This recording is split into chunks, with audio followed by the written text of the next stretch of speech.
Dieu vous bénisse. Alors que nous sommes encore debout, sans traîner, nous allons lire dans la parole de Dieu.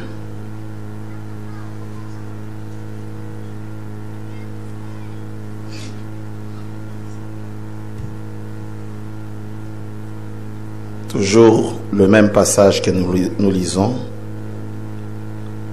Genèse 1.1. Et puis après, nous lirons Jean 1.1.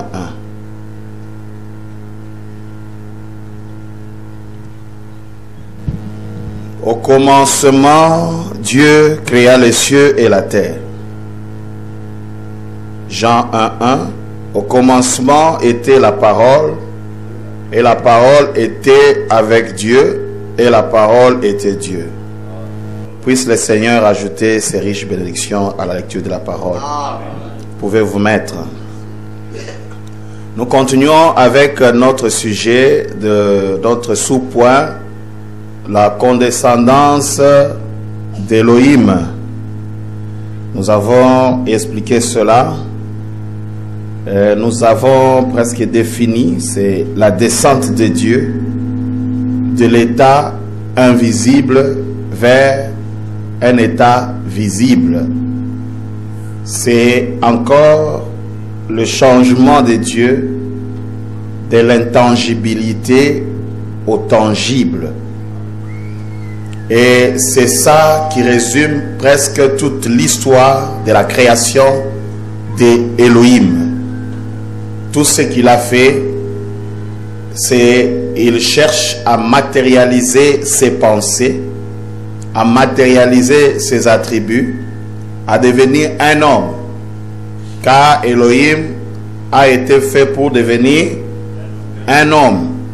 Autrement dit, pour devenir tangible. C'est là où nous avons dit, on ne doit pas confondre les choses. On ne doit pas confondre les choses. La condescendance d'Élohim se fait en 3 étapes. Cela est lié aux attributs de son être.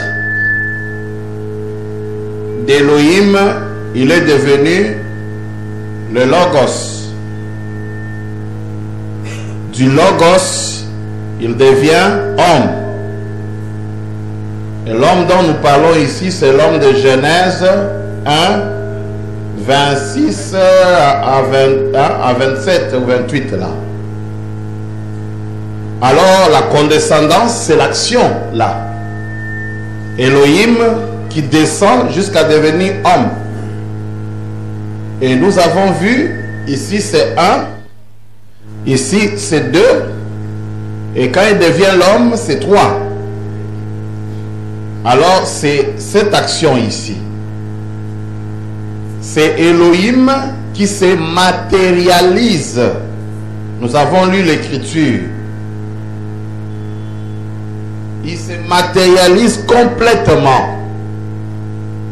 Et ça, c'est ce que nous avons appelé Elohim, la première position. Nous avons dit que par rapport à la deuxième position qui est le Logos, Elohim est Père. Et là, le Logos est Fils. Tandis que l'homme est le Saint-Esprit. C'est toujours le même être qui change de forme et de position. Ce qui est bizarre, retenez que Dieu devient plus parfait.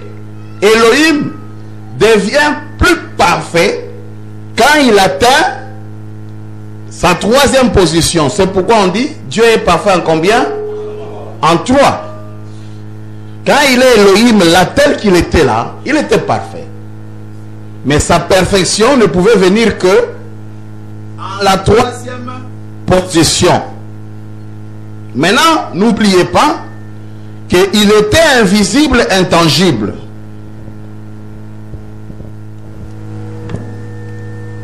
c'est pour répondre à quelques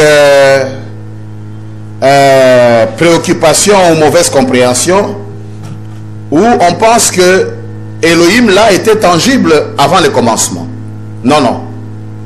D'ailleurs, écoutez ce que Hébreu, la Bible, Hébreu 11, 3 dit, c'est par la foi que nous reconnaissons que le monde a été formé par la parole de Dieu, en sorte que ce qu'on voit n'a pas été fait de choses visibles. Amen. Ce qu'on voit a été fait par quelque chose? Tout provient de l'invisible. Amen. Ça, c'est la Bible. Nous devions aller de l'invisible au visible. Amen. C'est ça la condescendance. La descente de Dieu. Et lorsque nous lisons toujours dans la Bible, dans 2 Corinthiens 4, 18, le même Paul dit là, un point éternel de gloire. Parce que nous regardons non point aux choses visibles, mais à celles qui sont invisibles. Car les choses visibles sont passagères et les invisibles sont éternelles. Alors, dans la dimension d'Elohim là, c'était ça, même l'éternel, l'éternité. Amen. Alors, nous avons compris la première étape de la condescendance, c'est Elohim. Il était invisible, inaudible, incolore, tout ce que vous voulez là, intangible. Il était un vide, un néant. Amen.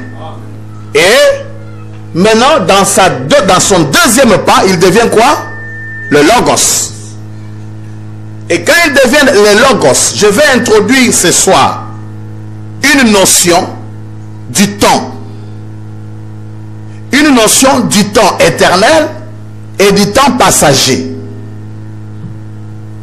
Dès que le Logos sortit d'Elohim et que Elohim entra dans le Logos, nous étions déjà dans le temps, mais cette dimension de temps ne devrait jamais disparaître. C'était dans la perfection, c'était au commencement.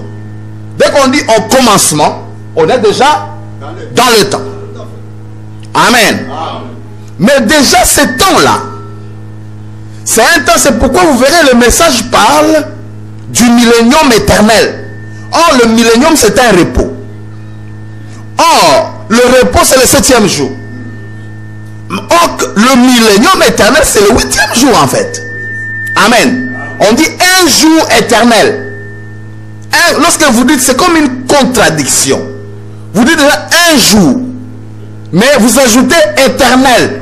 Donc c'est un temps éternel. Donc l'éternité en soi, c'est un temps éternel. Amen. Maintenant, quand Elohim, nous avons imagé ça ici, illustré ça. Maintenant, je vais le faire peut-être avec le dessin.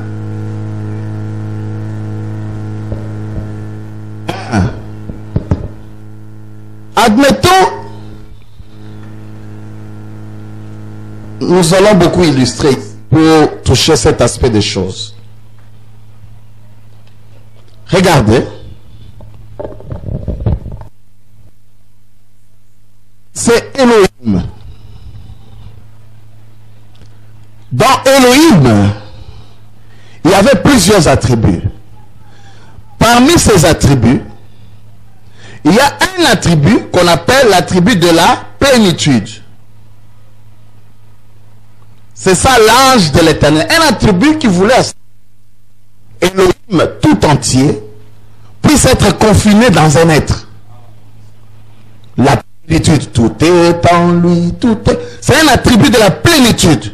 Dès que vous voyez cet être, vous êtes sûr que la plénitude de la divinité est rendue manifeste. D'Elohim, au commencement maintenant, cet attribut de la plénitude, c'est ce qui est appelé la parole. Parole ou l'ange du Seigneur.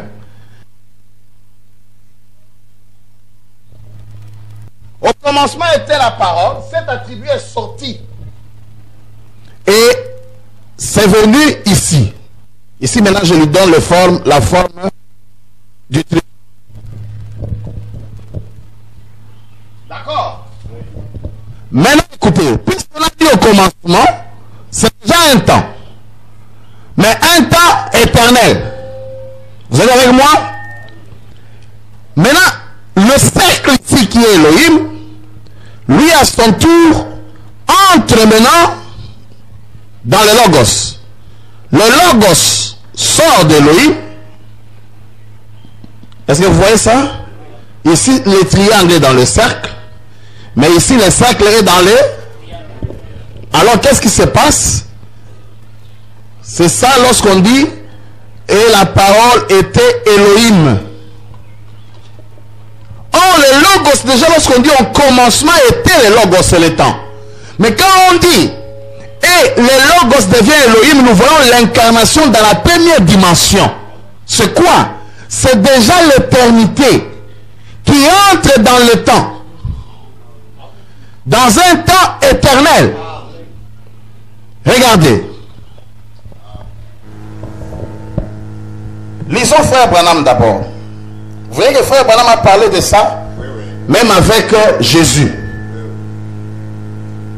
Les témoignages de Jésus-Christ, prêchés le samedi 29 août 53. Au paragraphe 7.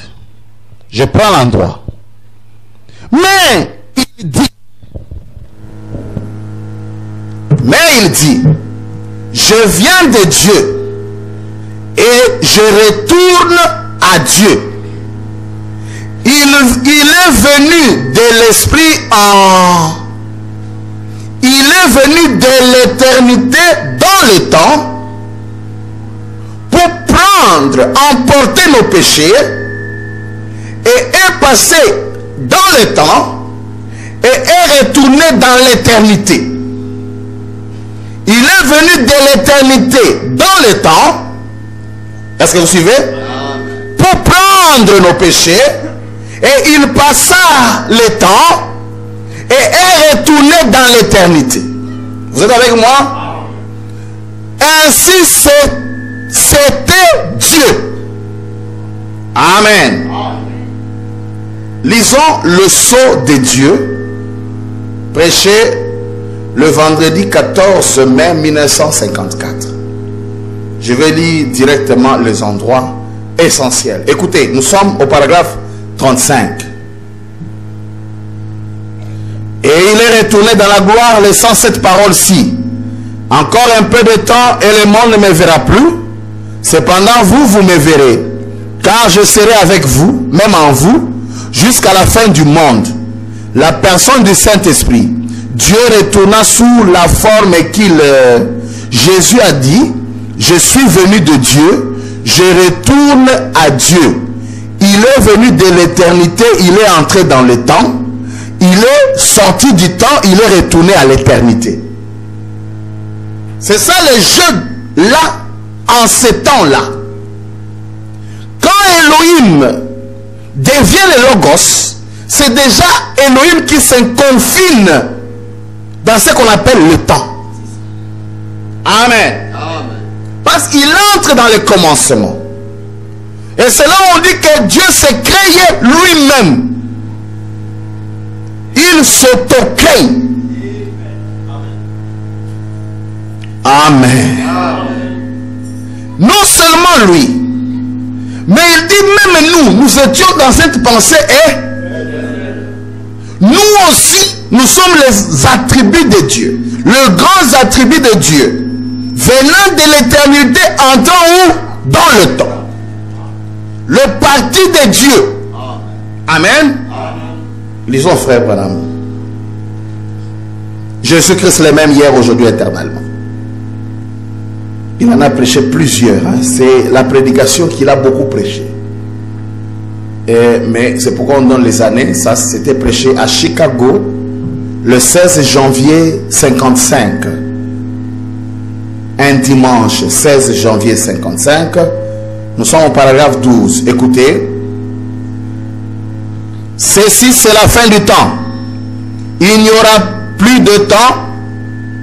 L'un de ces jours, nous sommes sortis, nous sommes sortis de l'éternité et nous sommes entrés dans un petit espace ici. Amen. Et nous sortons de ce petit espace pour entrer dans l'éternité. Là, c'est Apocalypse 10. L'ange a juré, voici, il n'y a plus de temps. Nous quittons quoi? Le temps pour entrer dans l'éternité. Amen. Mais qui sommes-nous? Nous sommes lui. Qui sommes-nous?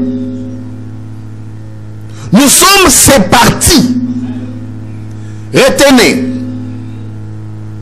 la pluralité d'Élohim, cette notion va nous suivre durant tout cet enseignement. La pluralité d'Élohim, il est plusieurs un.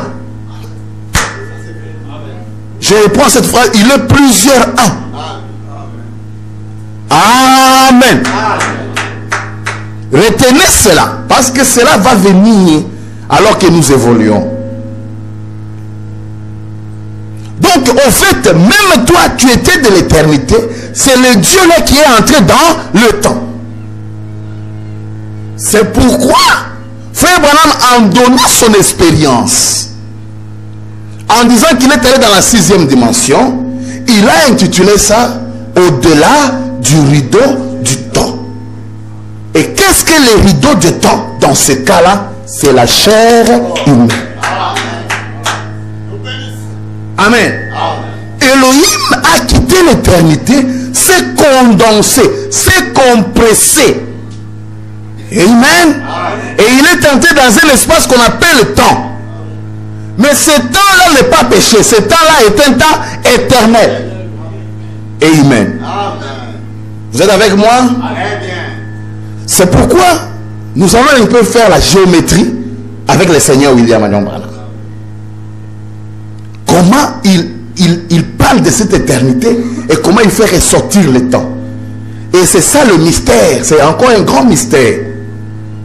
Il donne la forme de l'éternité. Le Seigneur William Marion Branham montre que l'éternité est à quelle forme? Un cercle parfait.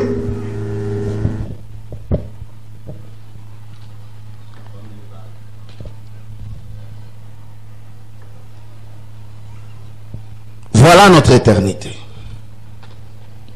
Mais qu'est-ce qui s'est passé? Nous allons toucher un peu le temps l'autre temps qui va arriver plus tard. Vous êtes avec moi? Amen.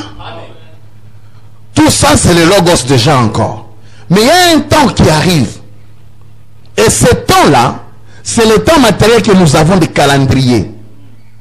Le temps qui est la confusion. Hein? Calendrier des Juifs, calendrier julien, calendrier astronomique, calendrier prophétique, c'est la confusion. Amen. Maintenant, écoutez. Frère Branham veut parler de la forme de l'éternité et de l'interruption de cette éternité. Sans oublier que le commencement de Jean 1.1 est dans la dimension éternelle. Amen. Nous sommes dans le livre d'Ovide de l'Agneau. Au paragraphe 48.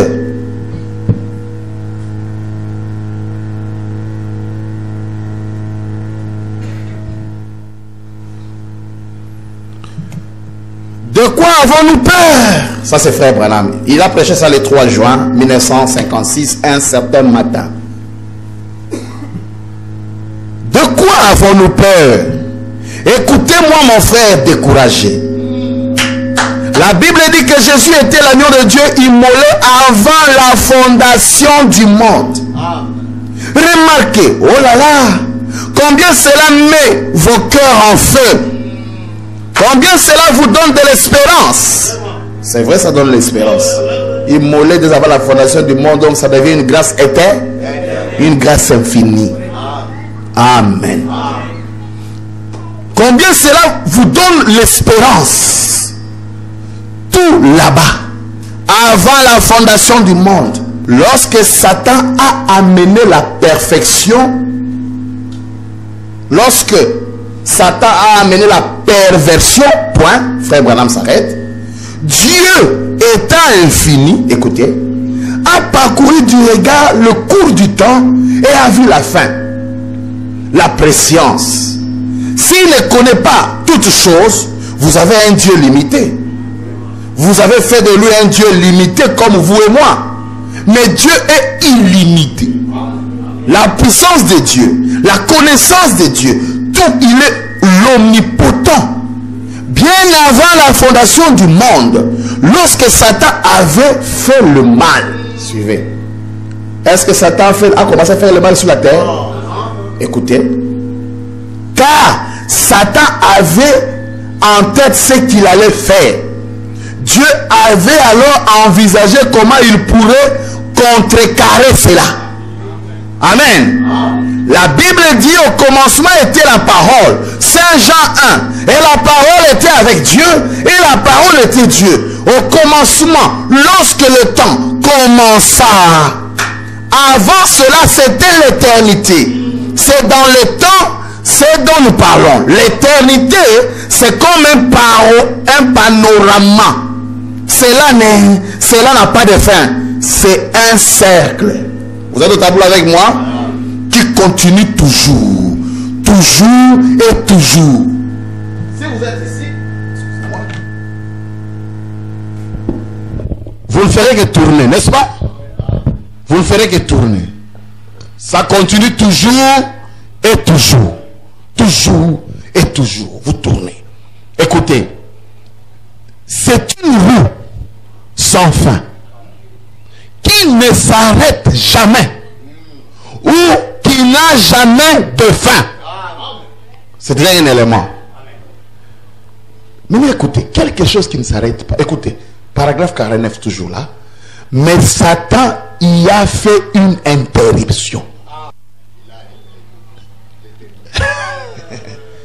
Mais comment une éternité qui ne s'arrête pas peut être arrêtée? Nous allons montrer ça. Satan y a fait une interruption. Et il est descendu ici-bas et il a tout souillé. Dieu a vu qu'il y aurait un espace de temps.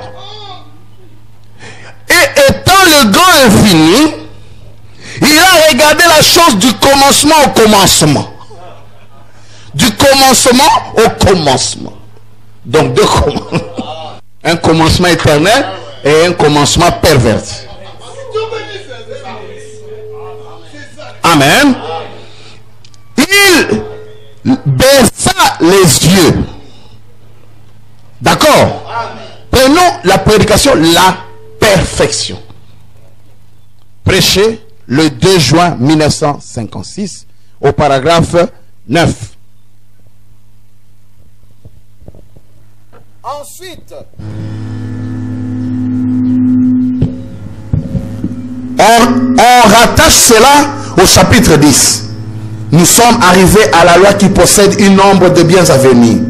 Nous entrons au chapitre 11 et il porte entièrement sur le merveilleuse ombre de la foi, les héros de la foi. Comment par la foi ils ont fait telle et telle chose et comment sans nous ils ne pouvaient pas parvenir à la perfection parce qu'ils sont l'ombre de ce qui est à venir.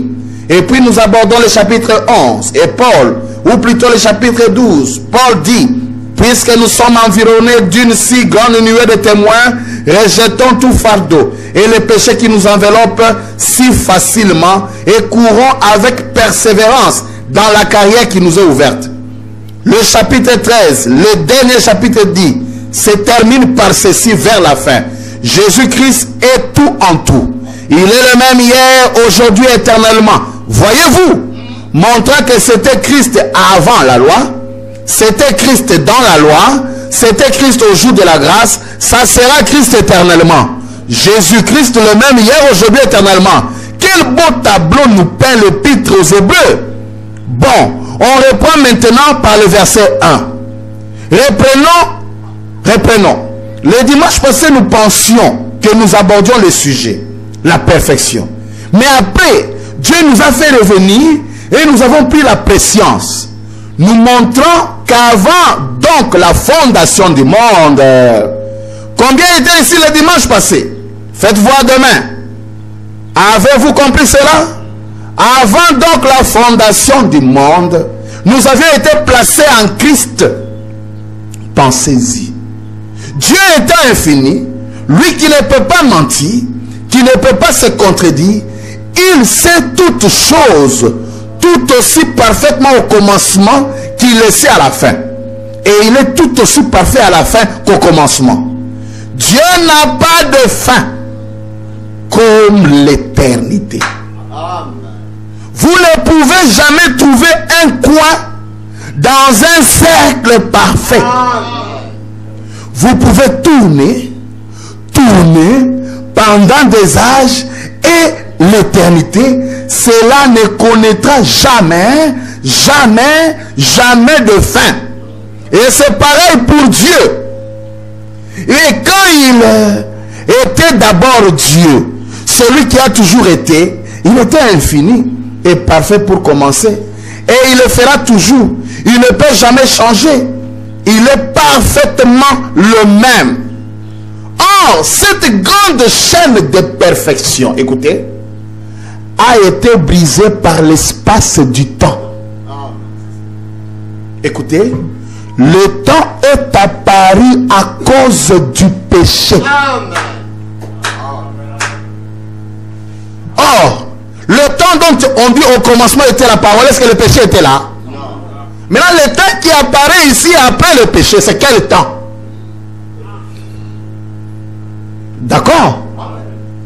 Il y a un temps qui est apparu en Jean 1, c'est un temps de la dimension éternelle qui est un commencement éternel. Mais quand le péché vint, Amen, c'est pourquoi nous sommes passés de ce commencement-là à cet autre commencement. Amen. Quand le diable s'est révolté, ça a introduit le temps conflictuel, le temps problématique. Amen. Écoutez, maintenant frère Branham va illustrer ça. Il dit, représentons un tableau qui montre le temps. C'est ce que nous allons faire. Ayons l'esprit, ayons à l'esprit un cercle parfait. Nous l'avons au tableau. Éternel, virgule, éternel. Et puis, tout d'un coup, le péché s'y introduit et introduisit un petit, comme ma femme l'appelle, un petit machin. Écoutez, l'éternité était là. Brusquement.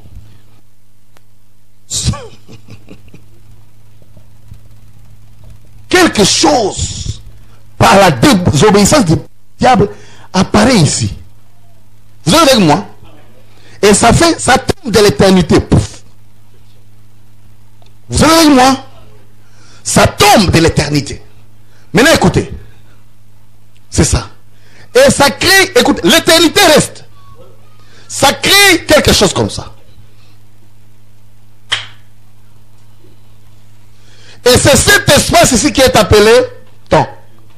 Le temps du péché. Pendant ce temps-là, Dieu est d'éternité en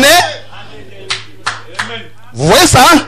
Mais il y a eu une petite brèche qui introduit quelque chose de faux. Qui a un, frère Branham appelle ça un machin.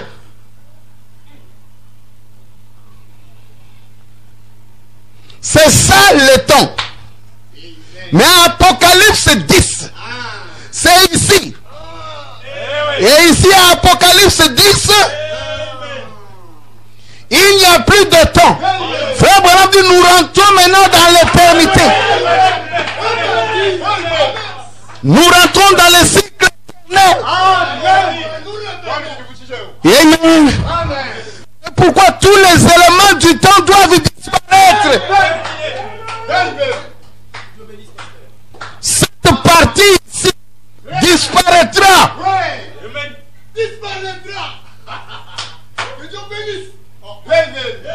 C'est ça l'enfer.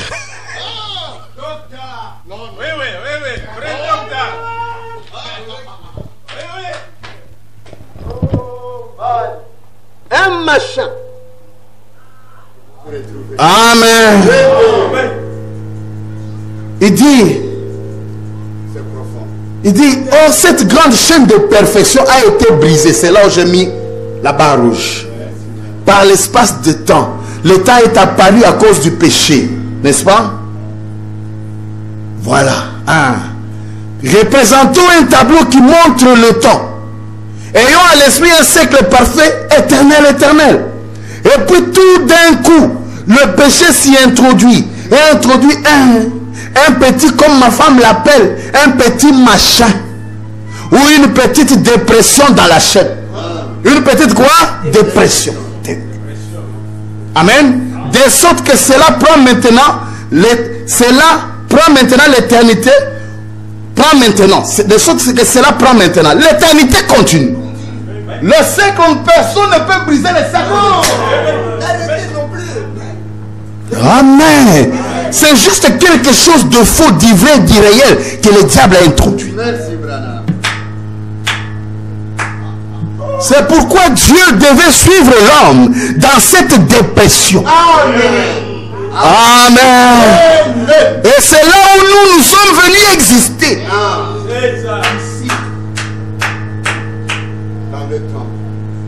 Dans le temps perverti. C'est là où Adam est apparu. Dans le temps perverti. Déjà, il était dans le temps perverti. C'est pourquoi le serpent pouvait faire ce qu'il a fait. Amen. Entre-temps, le siècle éternel resterait éternel. C'est là où le frère disait qu'il est passé de l'éternité en éternité. C'est dans ce sens. Mais nous voyons qu'il y a cette dépression. Oui, je suis. Où lui aussi doit suivre ses enfants. Amen, amen, amen. Il dit, un petit machin ou une petite dépression dans la chaîne, de sorte que cela prend. Maintenant, l'éternité continue. Mais il n'est plus dans son état parfait. Parce que regardez le rouge là, qui est là. Hein, quelque chose s'est greffé, c'est un greffage. Quelque chose se greffe à l'éternité. Vous êtes avec moi? Oui, oui. Ah, William Branham, si tu n'étais pas venu. Ça, c'est plus que l'algèbre. Et les dérivés, ça c'est au-delà. C'est au-delà. C'est la science qui dépasse les sciences. C'est la vérité. Comment on peut expliquer l'éternité avec le temps? Quel homme? Qui est William Branham? Comment? Écoutez, il y a une petite brèche qui descend. C'est ce que je fais là. Qui descend. Ça s'enfonce comme ceci. Voyez la brèche. D'accord? Qui descend. Ça s'enfonce comme ceci. Et ça ressort comme ça. Dieu a dû faire cela. Satan en avait été à la base. Le temps conflictuel. Et quand on va se mettre à faire le débat, quel jour on doit prier, vous voyez? Vous nous ramenez dans un temps conflictuel. Vous voyez, ça crée même les conflits encore. Alors qu'il n'y a plus de temps, vous nous amenez encore des conflits. Non, c'est le jeudi, non, c'est le vendredi, non, c'est le mardi, non. Oh. Vous nous ramenez là. Alors que le cercle est là. Vous nous faites descendre dans les dépressions. Oh là là, oh là là. Alors, c'est là. Il y a une petite brèche qui descend. Ça s'enfonce comme ceci. Et ça ressort comme ça. Dieu a dû faire cela. Satan en avait été à la base. Alors cela pendait vers l'espace du temps en vue de l'épreuve, virgule, du perfectionnement et de la purification de perdus. Amen. Donc c'est ici au fait dans le temps que Dieu devait manifester ses attributs rédempteurs. C'est là où il devait guérir. Parce que la maladie n'est pas dans l'éternité. Tout est dans le temps. Maladie, alors il devait guérir là. Difficulté, il devait pourvoir là. Hein? Mais là, ce sont des attributs sans maladie. Dans le siècle, il est guérisseur sans maladie. Dans le siècle, il est pourvoyeur sans problème. D'où il fallait que le temps vienne pour que les problèmes apparaissent dans la dépression. Et lui-ci, là, il manifeste les attributs de guérisseur qui étaient dans le cercle.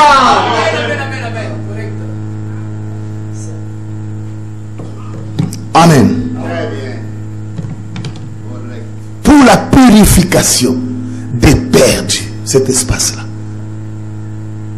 Afin que Dieu, par sa grâce souveraine, puisse un jour, écoutez, relever ces petits machins, l'autre extrémité.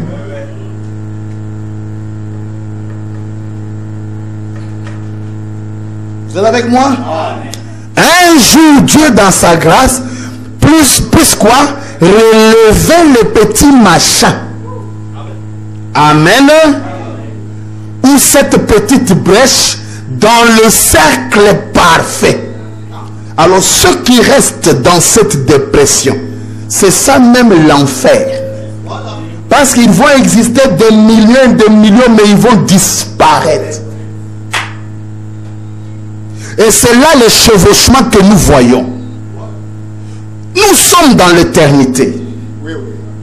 Mais les politiciens tels que le premier ministre belge, il vit ensemble avec nous. Nous sommes dans le cercle. Lui demeure dans cette dépression. Nous chevauchons. Le temps chevauchant avec les... Mais à un certain moment, à un âge donné, selon la souveraineté de Dieu, l'espace disparaîtra. Avec tous les païens, avec tous les serpents, ils seront anéantis. Parce qu'en fait, ils n'ont jamais existé. Ah, c'est fort. Hein? C'est trop fort. Ils n'ont jamais existé. Parce qu'ils n'ont jamais été dans le cercle. C'est quelque chose d'autre. Amen, amen. Ils n'ont jamais été dans le cercle. Ils ne viennent pas de là. Et cet ajout doit partir. Mais ce sont les enfants de Dieu qui sont tombés là. Puisqu'il y a eu une petite brèche, pouf, on est dans le temps. Adam est tombé.